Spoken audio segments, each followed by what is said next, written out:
Hello, I want to tell you all what you need to do to get an older vehicle running on vegetable oil. You might be able to get a newer vehicle running on vegetable oil, but you need to worry about the high pressure in some of the newer injectors for diesels.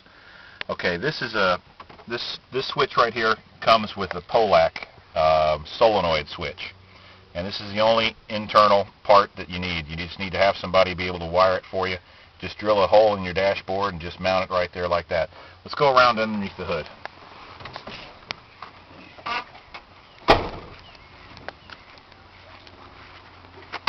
This is a 1991 Ford diesel. This is the older 7.3 liter diesel engine. It's not the Power Stroke.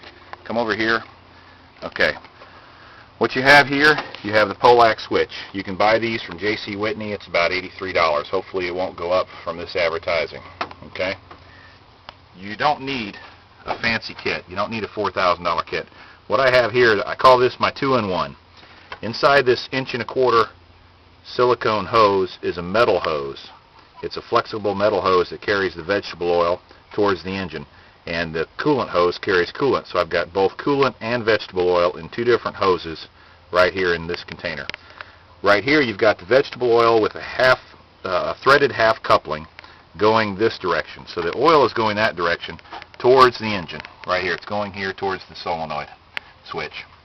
Coolant is coming straight out of the engine down there. There's a port in the back of the 7.3 liter that the coolant's coming out of, and it's going towards the back of the tank, towards the back of the truck where the tank's mounted. Alright, this right here is a heater element. I haven't needed to use it. I live in a part of the south where it doesn't get very cold, but I plan to use this in the winter to heat it up faster, to heat the vegetable oil up. This coolant hose is 10 feet long going towards the back of the truck. Let's walk around and see the tank.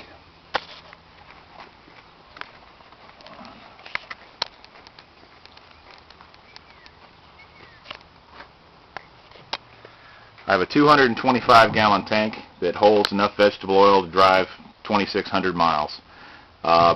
It's gravity fed. There's a hole right in the neck.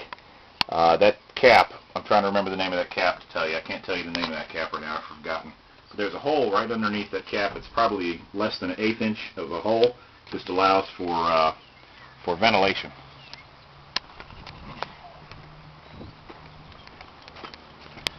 I've drilled a hole in the bed, in the front of the bed right there, and that's a 3/8 inch piece of hose that drains the tank at the bottom.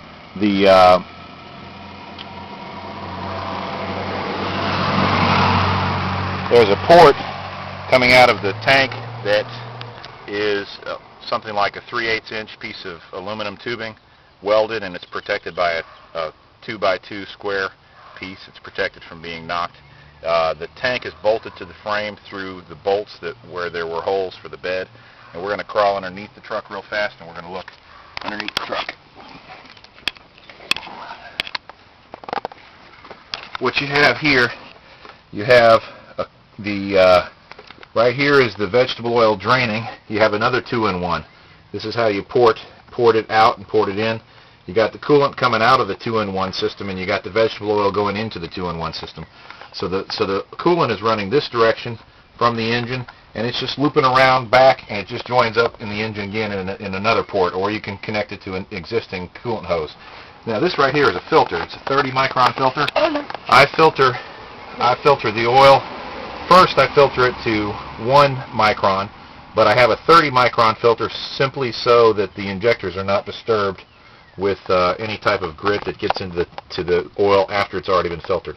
This right here is 2 cylinders of aluminum welded, and this is not part of the filter. This is like a sleeve that fits over the filter. I call it a coolie cup contraption, and it just heats the filter. So in the wintertime, it just heats the filter. So in the wintertime, the oil can flow through it. About 55, 60 degrees, it doesn't really want to flow through the 30 micron filter. And here you've got the 2 coolant hoses, one coming into this and one coming out, and then there's coolant all through here. This gets pretty warm. This is just something I've placed to keep some of the vibration down and to keep it still. I've got another heater here that if I need to use it in the wintertime.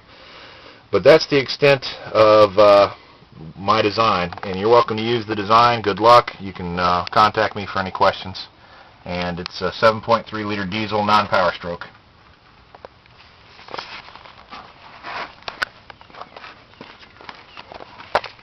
Thank you. Goodbye.